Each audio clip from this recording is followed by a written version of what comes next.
Okay, this is my 2009 5.7 Hemi I got out of the junkyard. It's got a new Hotwire harness I just bought, and I bought the computer with it. It's going in a 72 CUDA. It happens to be over there,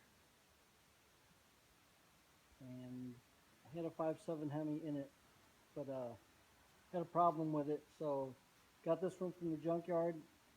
This one had low mileage on it, about 80,000 miles. And I got it to fit on here with the '09 compressor and a Borgeson box. I had to clear a little bit of grinding on the manifold in here and a little bit of grinding on that nut, the bolt, to make this exhaust manifold fit with the shield. I think I had to do a little bit of grinding on here on the exhaust manifold. So these are the manifolds that came with the eagle heads off the '09 Charger. I've got it so everything fits onto the K-frame. Had to notch the K-frame a little bit here just to clear and to get all the bolts in, because this compressor bolts in with that bolt back there and these two bolts here. So it's got the three factory mounting bolts on this compressor. So this is an '09 compressor with an '09 timing cover on a 5.7. So if you have any problems, that should fit. So I don't have a power steering hose hooked up because this is an old pump. Just gonna return that to the as a core and get a new one as soon as I get this hooked up. I've got a good pump on the engine in the car now. I took off the stock fuel rails, put on aeromotive fuel rails so I could get rid of that deadhead system, where now I've got my EFI pump and the wire comes from the Hotwire harness, goes to an EFI filter, it plumbs up to the feed side, goes through the rails. This gauge is a little bit off, but I made allowances for it to go up to 58, including the almost 18 pounds of pressure it's already showing, even though it's supposed to be can't zero it out. So I compensated and added a little more there. So it goes to this fuel rail, it feeds that side, feeds this regulator. Got off the regulator off of eBay, was on the car. I use them on all the cars. They're from China. I think they're less than $25. But they all work. Just carry a spare if you're worried about it being Chinese junk, but it works. So for now, I've got the Hotwire harness, the computer, got the gas pedal off of Rock Auto, $52 I think. I looked it up for same as my 2010 Challenger. It's got the same little plug that Hotwire supplied. I think Chris from Hotwire said it's a 2007 and up gas pedal. So it's got the mini starter in there. Got that to fit. Got all the belts on. Hotwire controls the alternator, so it gives you a plug to plug right in. This is a Type B alternator, which grounds the field, and that doesn't supply 12 volts like the old voltage regulators. This actually supplies a ground to make this guy charge to full field it. So I've got my wire running up to my harness, my charger up there to my meter so I can read it. I had to put a T in, had to put the 45-degree angle fuel filter adapter in there. I mean oil filter adapter. This is for I'm either going to run an idiot light or my regular pressure sending unit for the rally gauges, but I'd rather have a T and have both in there, because on my long trips I need that idiot light to flash on if I lose oil pressure without having to wait for a noise from the engine and then look at the gauge and notice that it's zero. So yeah, I'm just gonna see if this thing cranks and fires. Then I'm gonna get my radiator. Let's see, turn on my fuel, it's on. If this thing fires, I'm just gonna get my radiator and an electric fan assembly and fill this thing full of water and see if it let it run for a while, clean itself out. Since I got it from the junkyard, took it all apart just to paint it. So it's been apart a little bit. Didn't take the heads off, just the intake. Changed the water pump. Left the valve covers on. I had a warranty for 30 days, but that's expired by about 3 weeks now because I was gone on a trip. So let's see what happens here. The voltage just comes right off the battery. It's my voltmeter, along with this little deal here, off the cigarette lighter plug. But so let's see if that reads what that one reads. 9. This one's 48. So I guess we can't trust that guy. I've got my other meter too. Okay, so what we'll do. As soon as I turn this on, I heard the fuel pump prime. I already primed it because I've got a special button here that primes my pump so I could clear out all the air in the fuel rails and set my pressure. So let's see what happens. If this thing starts, I'm going to let it run for probably about 10 seconds just to hear it run. And then I'm going to go get my radiator and hook all the hoses up so I can fill it with water. So let's see what happens with this hot wire harness. This is the first startup, and this hot wire harness is simple. Everything plugs right in. There's a few wires to hook up, like switch 12 to the battery constant hot. Gives you other wires to hook up your oil pressure gauge, and one that goes to your starter solenoid. One that goes to your clutch switch. As I told them, this is going behind a manual. So you can easily hook up the different things that you need. So my ignition switch start position, I've just got it run to a push button, and right now I have that running down to my starter.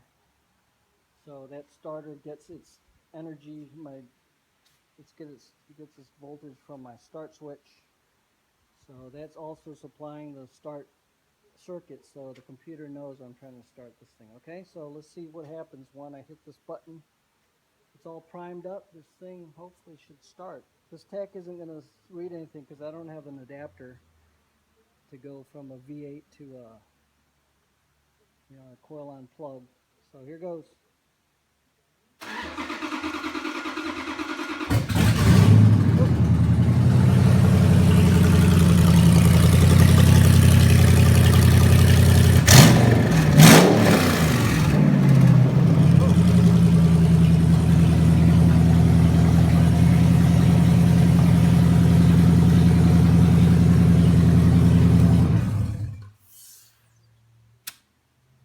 Bit of smoke because this thing hasn't run yet since I got it.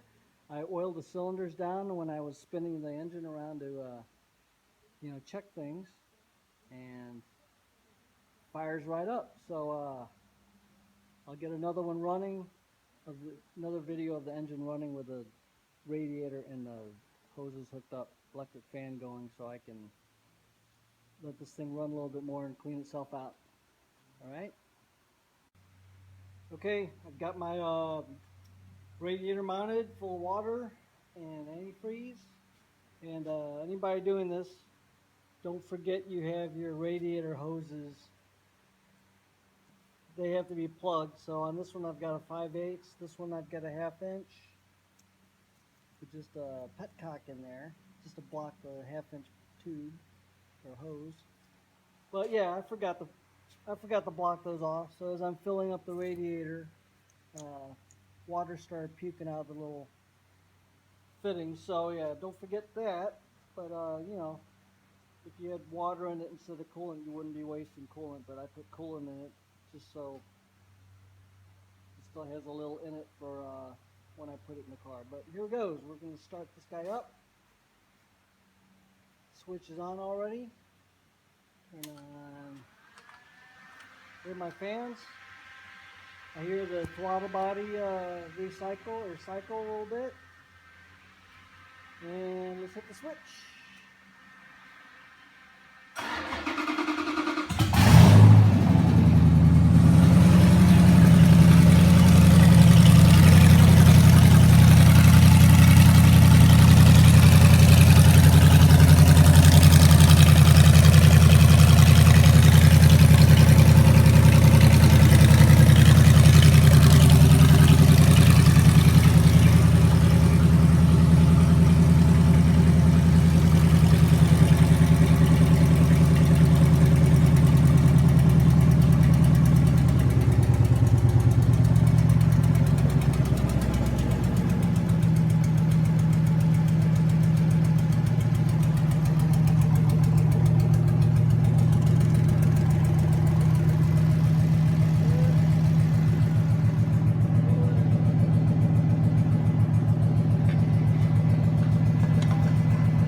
Alright, there it is running.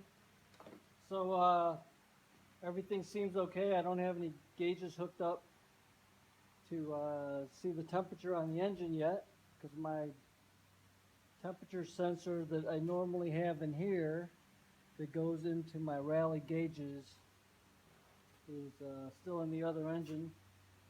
And normally my other computer would turn on the fan automatically, but this one doesn't. I talked to Chris at Hotwire, and he says this controller does not control the fan because the body control module control the fan. So I'd have to put some kind of temperature control circuit with a relay in the radiator. which you know, Jeg sells anywhere from $30 to $150 for a fan controller. So that's what I'm going to do for that. The other computer also used to tell me the temperature, but this computer is using my temperature sensor whole. So it looks like I'll just use some kind of ODB2 reader, you know, gauge cluster that plugs into this, that reads everything off of that, like the temperature, and use my rally gauges in the CUDA. So that's it. This thing's running. It's going to go into the CUDA. So the next video will be of it running in the CUDA. Quick update, this engine has the Eagle heads, which have the bigger manifolds, bigger ports, bigger intake ports, bigger exhaust ports, bigger heads. The heads are 09 and up, didn't drop valve seats. These are my old heads over here. That engine's going back together after I stake the valve seats and relap the valves. So that engine's going to go back on this one. That's the early 5.7. It's going to go back on this stand with my EZFI and my MSD controller for the next project. I'm going to throw it back together. But this one's going in the CUDA, so I can try to drive this CUDA by Labor Day.